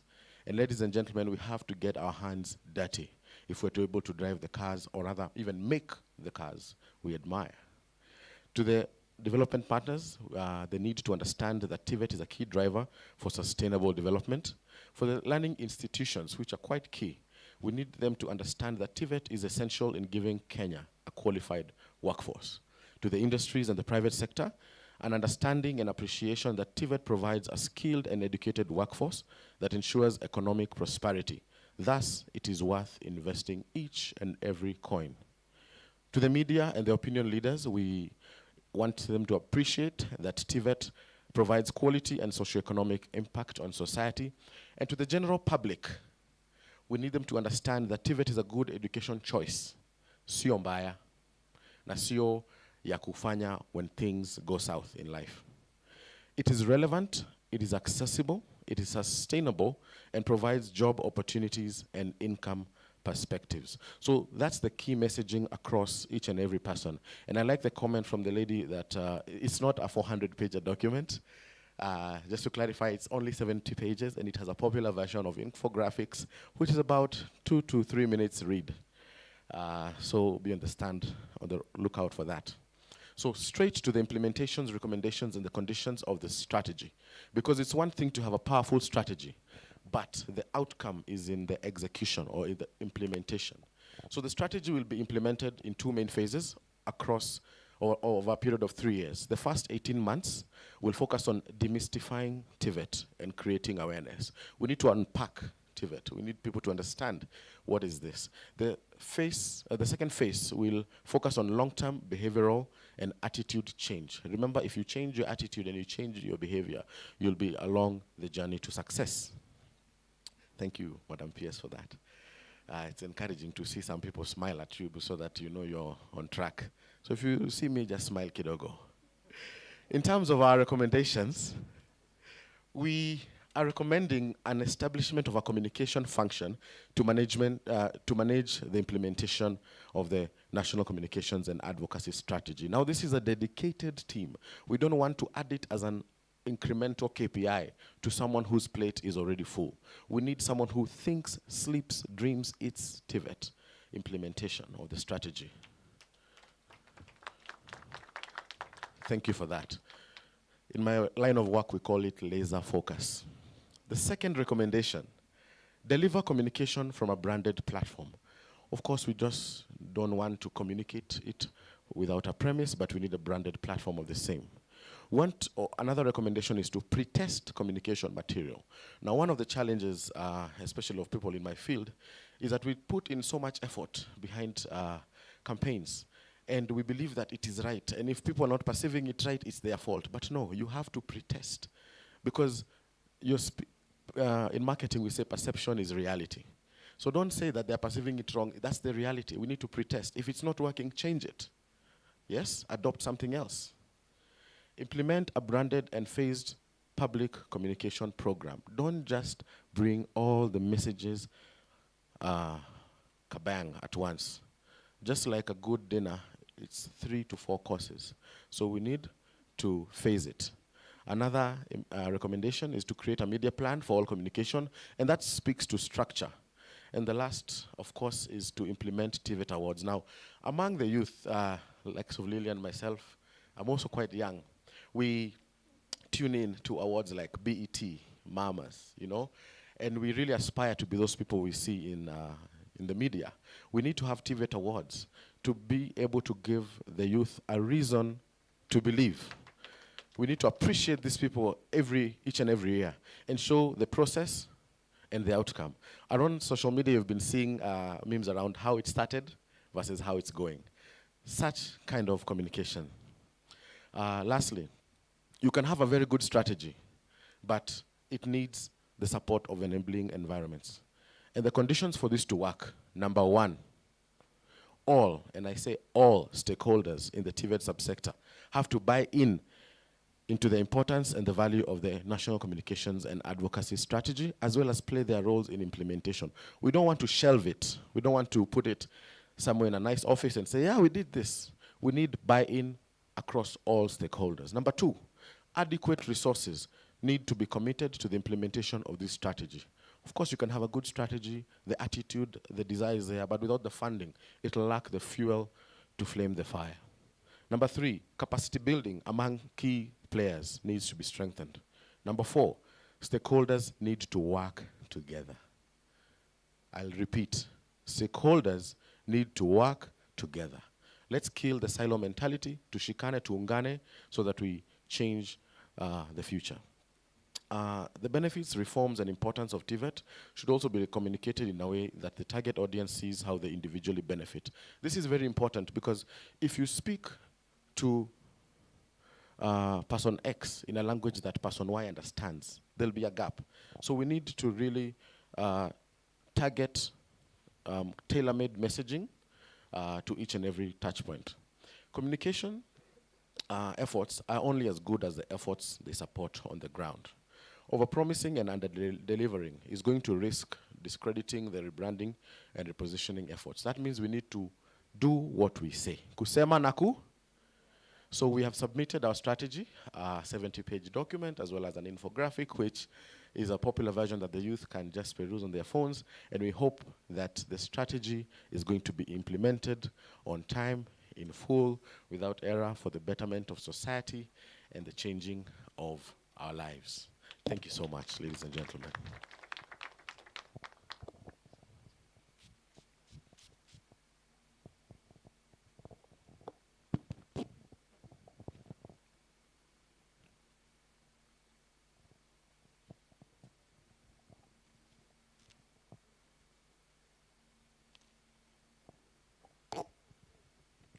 Thanks so much, Nimrod, for that brief but informative breakdown. Now next, I'd like to welcome the PS, Dr. Margaret Mwakima. As I said, we conceptualized this before her time, but on behalf of everyone, I would like to say thank you for how well you have embraced it. You have pushed for it, you have been committed, and I think going forward, it's in safe hands in your office. So PS, thank you so much for that. And let me welcome you to give brief remarks.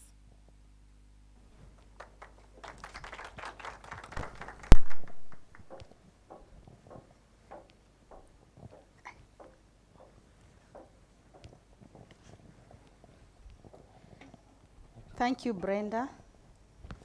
And thank you, the TOVA team, for a very informative insight in what we are about to launch and what we are expecting. I bring you greetings from our Cabinet Secretary, Professor George Magoha. He is aware. Are you able to hear? I think there is something wrong.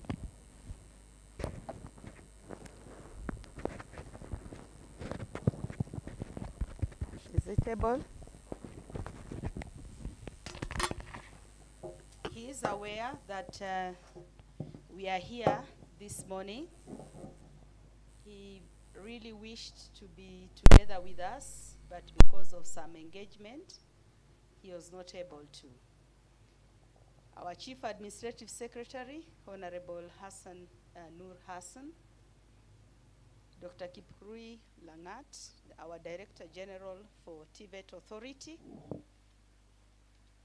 Brenda Odalo, the co-chairperson for the Joint Subsector Working Group, and want to appreciate you, Brenda, for being at the forefront and also being a source of inspiration and providing the leadership and the dedication and commitment to the working group that has able to realize this achievement that we are witnessing here today. Benjamin Gradler, the chairperson of the Development Partners Technical Working Group, you have been our very cherished partner in driving the TVET, and wish to appreciate your every contribution. And we also want to appreciate the contribution from all our development partners who have held our hands in various strategic initiatives, and that is why we are here today. So those who have represented the development partners, we also bring greetings to you. My ministry colleagues, led by the Director Technical Education, Mr. Tom Lati, our Secretary Administration, Bwana Yatich, all the TVET stakeholders, and all the protocols observed, the TOVA people, and those that are here today from the media. Ladies and gentlemen, it is my great pleasure to witness the document we're about to launch, which will streamline our communication in the TVET State Department. This National Communications and Advocacy Strategy for the Technical and Vocational Education and Training subsector in Kenya has been created in response to a timely felt need. There is need to not only rebrand, but also reposition TVET in Kenya and streamline all communication and advocacy approaches so that our youth and Kenyans in general can be able to appreciate what the government has done towards manufacturing and industrializing our nation. The overall goal for developing this integrated strategy is to have in place a single referral document that provides a roadmap for ensuring effective communication at all engagement levels. It will also assist in developing an effective, coordinated, and streamlined TVET system capable of producing quality and skilled, responsive human resource with the right attitudes, required values, and prosperity of the various sectors of the economy. Ladies and gentlemen, as you be aware, the success of Vision 2030 and the attainment of the government's Big Four agenda is hinged on the quality and skills of the Kenyan workforce. And this is mainly acquired by the training programs and activities in our TVET institutions. Therefore, communication must be structured in a very coordinated, a very organized and sustained manner to ensure effective mobilization, awareness creation, and enhance overall stakeholder support. In providing a framework for action, this national communication and advocacy strategy connects and mobilizes key stakeholders around the common need to rebrand and reposition TVET in Kenya.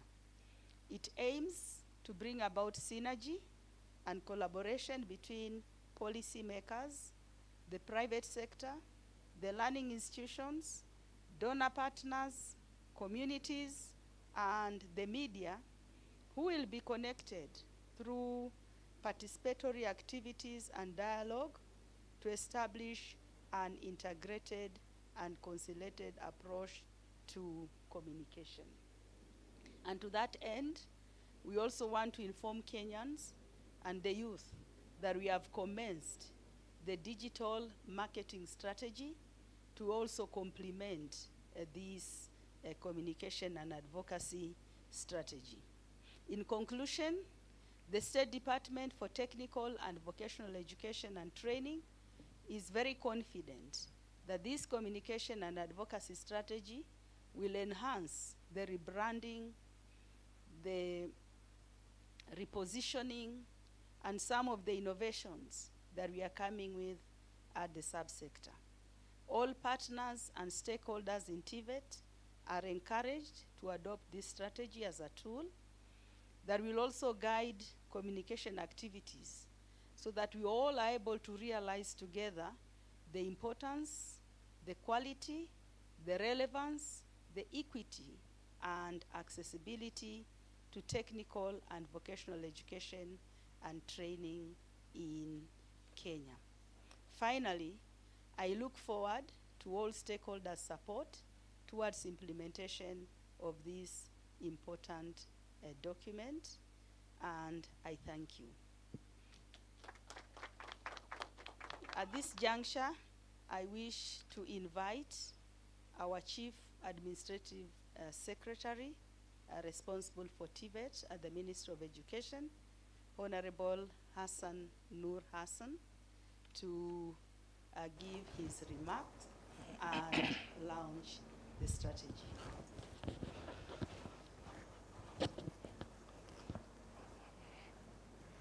As he's coming, I think it's good to give him a hand of applause. Karibu sana, Bwana CS. Thank you.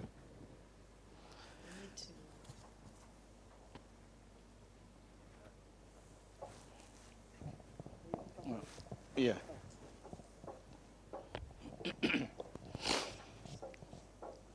Thank you very much, our PS. Ladies and gentlemen, I stand here representing the Cabinet Secretary for Education, Professor Magoha. But before I read his speech, I listened very attentively on the goings this morning. And I was particularly touched by Lillian and the young lady for emerging leaders and their sentiments and what we have forgotten as government and industry players in addressing their concerns. And I think this strategy is going to be the only way to bring to light all those concerns.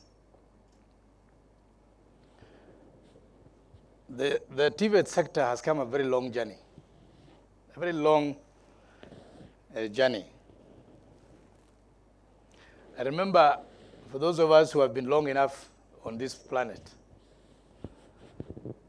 the only furniture shop that was in Nairobi 40 years ago, the only renowned furniture shop that you can go and buy the best of furniture in this city. Anybody who knows it? Our lady from MasterCard, where is she? I saw her. Yeah, we. Anybody remembers it? The only furniture shop known in the city of Nairobi was Victoria Furnitures. Is it still there? Victoria Furnitures was the only furniture shop of reputation that you could go and buy any furniture in the city of Nairobi. But when President Moi, in his wisdom at that time with all the problems he had, started addressing the Juakali sector, you've seen the transformation that happened in this country. Mr. Wambua, are you there? From nowhere, by an edit of the president himself at that time, and by a simple campaign, we had so many development partners who came on board, and we had a complete transformation of the Juakali sector in this country. That's when Kikomba and the Juakali sector you see today were born. This must be a revolution of that kind, a revolution that's going to change TVET in this country. It must be a revolution. I listened to Sakahi address about, are we ready for this revolution? I think we are not producing graduates for Kenya. We have an entire region that requires this skill. We have Burundi. We have Somalia still in tatters. Providing labor market for Somalia is going to be the biggest challenge for us in this country. Once peace is attained in that country, and we must prepare ourselves for it. With those few remarks, of course, I listened about Kahyu's effort to address the northeastern concerns. We still have a very long way to go in that region. People still believe that technical education is not meant for them. So we have serious challenges in that area, and I'm sure the strategy is going to address that.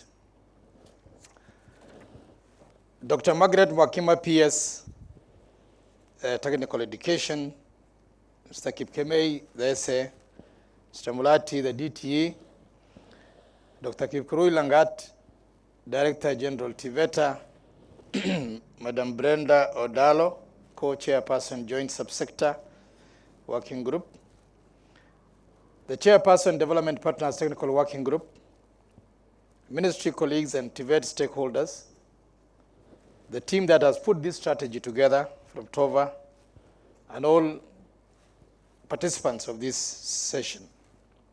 I am pleased to be here today to be part of this important launch. You will agree with me that one of the greatest challenges facing governments and policymakers in Africa today is how to provide opportunities for the continent's 200 million young people so that they can lead decent lives and contribute to the economic development of their countries. At the core of what makes or breaks our society is the quality of its people, especially the young people.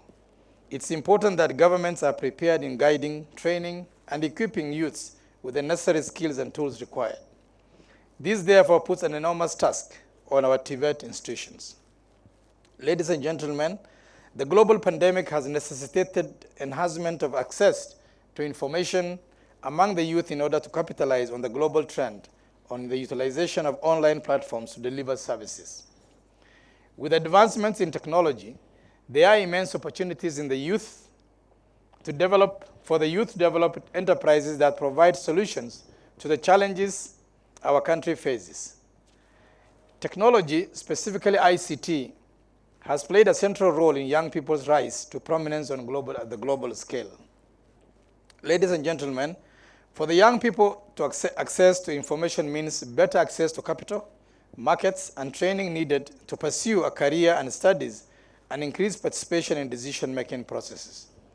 Young people are pioneering the use of ICT, driving trends in what is dynamic and a major growth industry.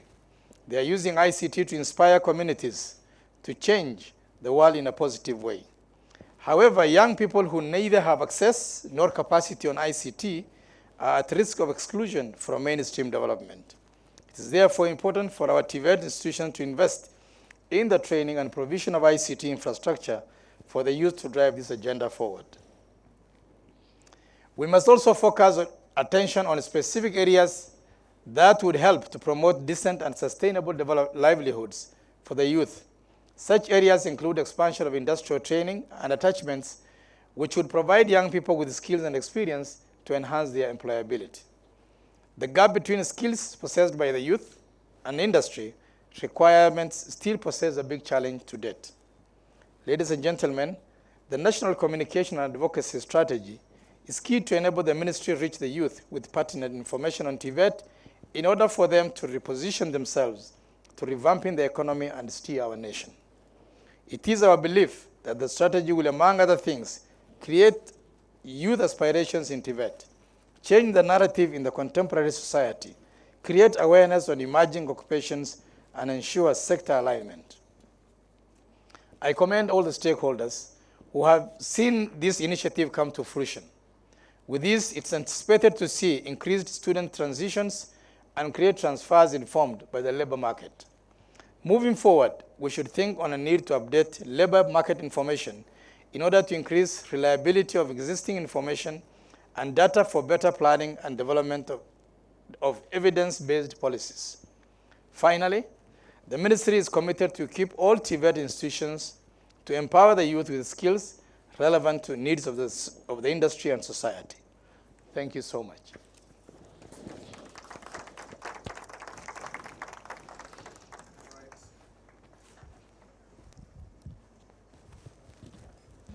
Okay, thank you so much,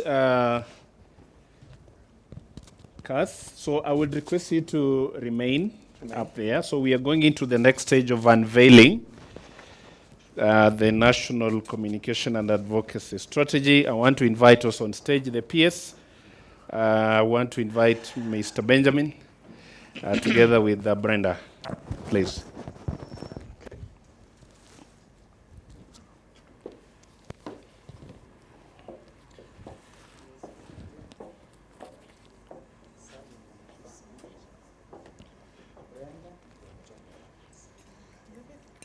In the middle? No, here. Brother here. Okay. All right, so Monakas. What is this? So this is what you'll use. So I think we'll do a countdown.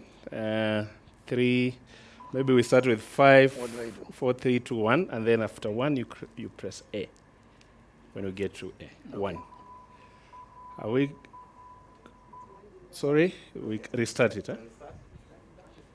But we cannot be able to see here. So turn the screen. All right.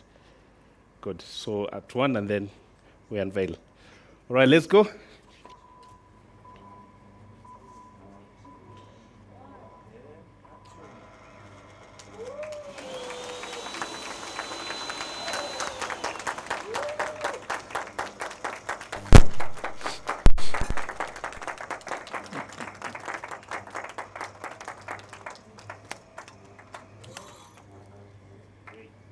Okay.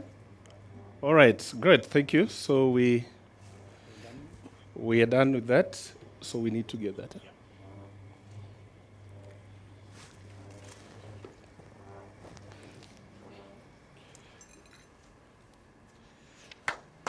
Good, let's appreciate again, ladies and gentlemen. We now have our National Communication and Advocacy Strategy officially unveiled by the Honorable Hassanu Hassan. So the next part, we're going to have a short photo session. So this will need to be removed from there.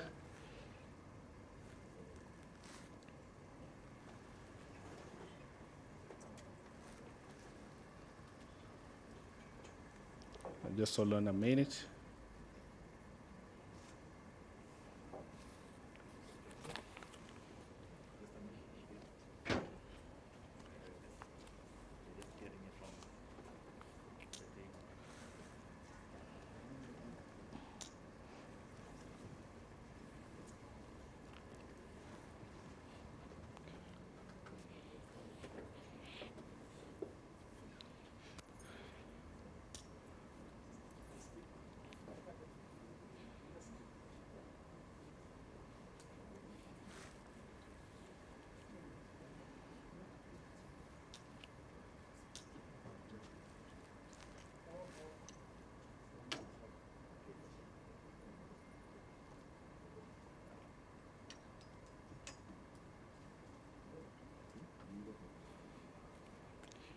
Singekuja tupatue itoe, why do you have to? Yeah, yeah.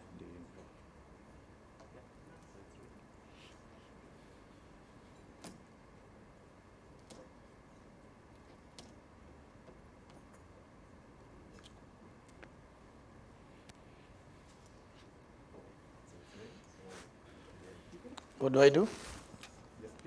You just pick it, hold it with the PS. Is it safe? Very safe. Yeah. Come closer.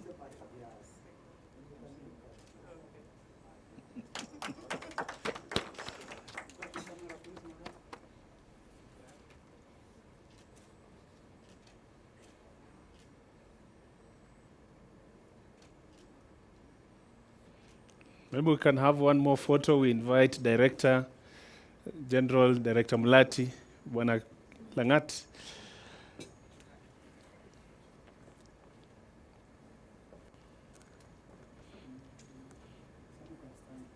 Okay.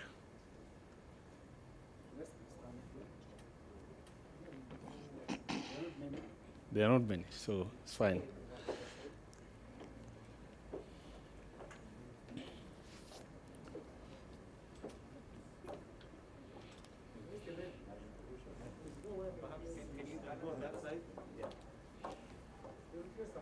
Oh, yeah. Yes, Lillian should have a space. All right, everybody, just look at me. Yes. Okay, 3, 2, go.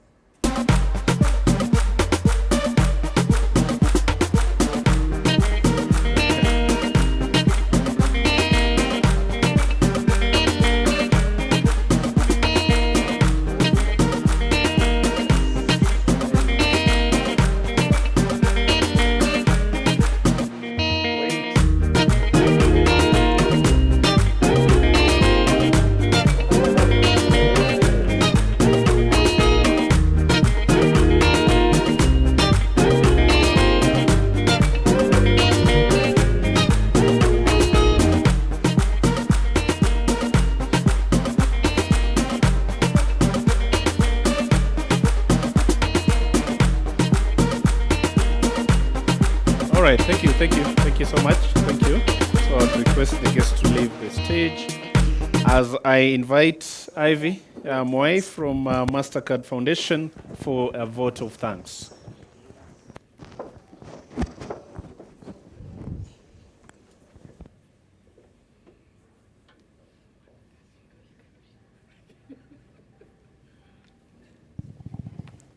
Thank you.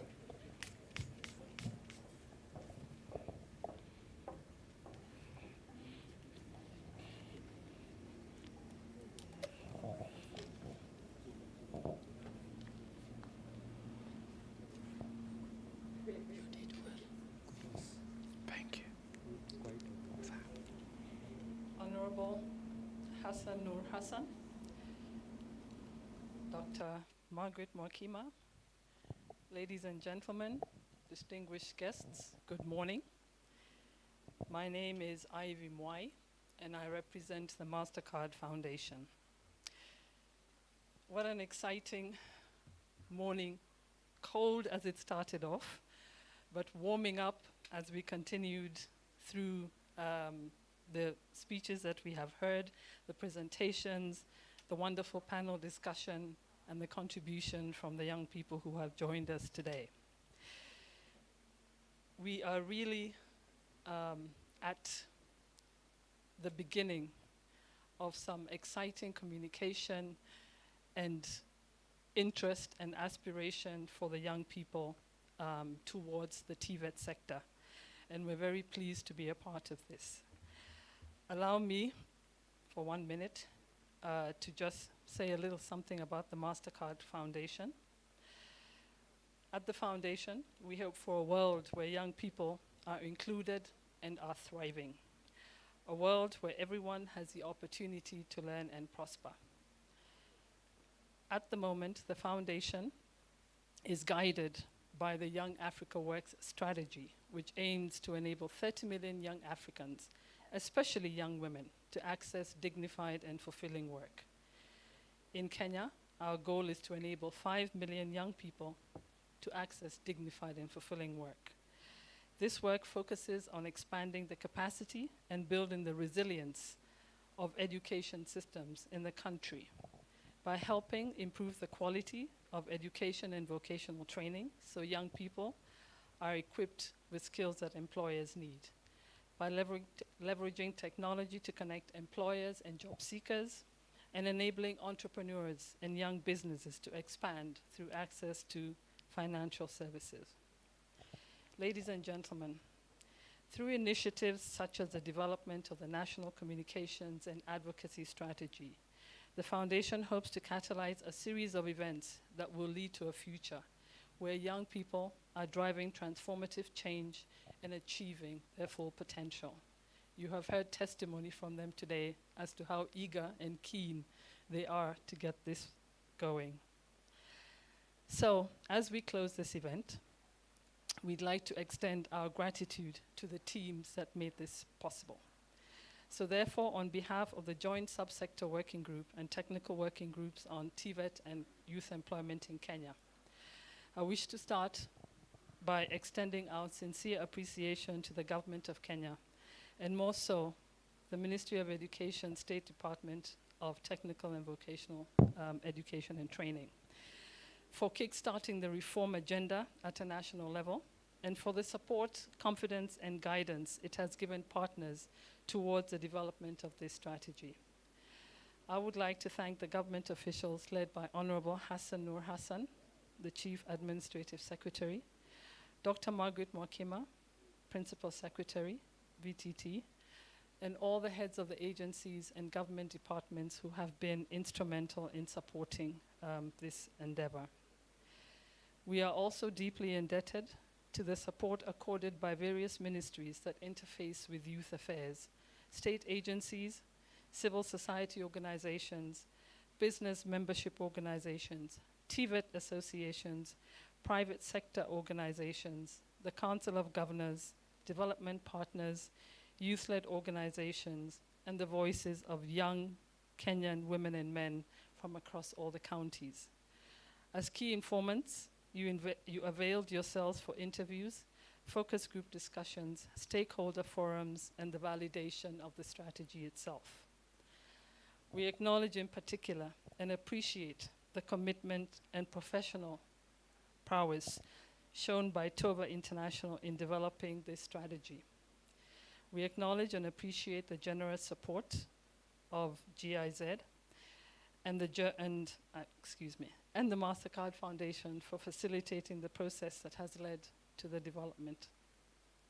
Special recognition and appreciation for the various development partners, and in particular, I'd like to call out Bindio Kimandhi, who has led us in this process in his tireless effort. I think you've seen him here today. He still hasn't stopped, and I hope that you'll get a well-deserved rest at the end of this all. We've given you a lot of stress. Thank you. This is an important first step in demonstrating the collaboration and partnership amongst all the stakeholders as we move towards the implementation phase. To the communications teams that worked to put this event together, we thank you. The Jacaranda Hotel and suppliers, thank you for your support.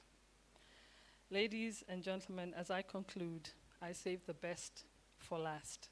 And this is a very special and heartfelt thank you to the young women and men represented ably here today by Lillian, by Miriam, Beatrice, Jeffrey, Judy, and all other young people who are in the room, who have shown zeal to learn more about opportunities within TVET and to also challenge the system to make it work for you. We thank you so much for doing that.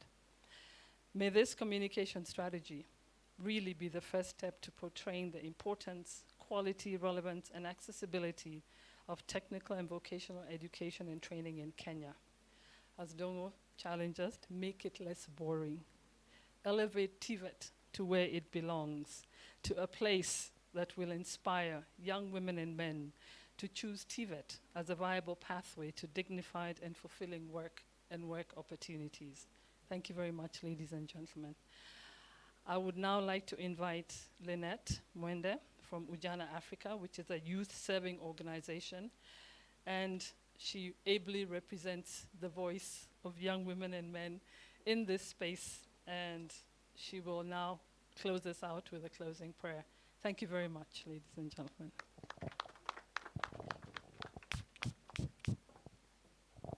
Thank you very much, Ivy Mwai, for that. She's become one of my mentors over the years, having interacted in East-Trip, which is funded by the World Bank. But today, as she said, I wear the hat of a young woman and a woman in STEM, having been sent to China by the Ministry of Education to pursue aeronautical engineering. And I'm so happy to have had Lillian and the other beautiful ladies who have spoken about the glaring gap in the gender and low female enrollment in TVET. So before I pray, mine is a call to action. You know the youth like to be radical. So this is the point where I'm radical to say, let us compliment the government of Kenya's efforts. The PS has really spoken to us and given us figures on the investment that the government has put in TVET. For me, I can attest to that. Since 2014, working with the Kenya-China TVET project and most recently East-Trip, the government has put all the reforms in place. However, I believe the development partners, youth-serving organizations, and all of us have a role to play. So we really need to be proactive, and that is what I would like to say. Especially in the female enrollment, as she mentioned, we are, Ujana Africa is in the grassroots, trying to advocate for TVET at the village level, bringing scholarships to girls, and that is what I passionately do at the grassroots level. However, it's not enough, so I need more people to join this cause, and most importantly, also PWDs, they really need support from development partners. And with that being said, let us rise up and pray, and thank God for this beautiful launch. Dear Heavenly Father, we come before you this morning with so much thanksgiving in our hearts. We thank you for the launch of the National Communication and Advocacy Strategy. As we continue to build the TVET ecosystem, we pray for your guidance and your direction. Father, you know we are many development partners. We have the government of Kenya, and we ask for your hand in building more working relationships among us, providing the requisite resources, and for just giving us direction on how to steer the path of TVET to greater heights. We thank you even for this beautiful ceremony that you accorded us. We thank you for the partners who are involved in it, and we ask you to bless them in their endeavors. We also ask you for safe journey mercies for those who are traveling back to their various destinations. For it's in Jesus' name we pray and believe. Amen. Amen. Thank you very much. Mbindio, over to you. Thank you. I think the function is over. We wish you all a safe travel back home or to your workplaces. Asanteni sana.